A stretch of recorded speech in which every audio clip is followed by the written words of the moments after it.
Ano yan, ha? Eh, Yan nga. Yung lipstick sa mukha mo, nag-moonlighting ka, no? Ano po Nakatsyempo ka sa iba, no? Ano pa? tumigil ka nga dyan. Naku, nakita mo na, sinisigawan ka na? Ba't mo ako sinisigawan? Hindi ka ang sinisigawan ko, itong baklan to eh. At sige, di pala ikaw, ako. Para to lang eh, pinagsisilosan mo. Anong gusto mo? Matuwa ako, ganon? Hindi na kayo nakakatuwa. Ano ba talaga yan, ha? Saan ang galing yan?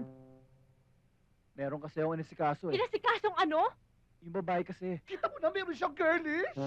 Babae? May babae ka nga! Hindi, yung babae kasi inabuso. Kaya tinulungan ko, kawawa naman eh. Kaya natuwa sa akin. Kaya ito, inalikan ako. Sigurado ka ba halik lang yan? Baka naman may karugtong pa yan, ha? Ha? Ha? Ang puso, tignan mo, baka may powder.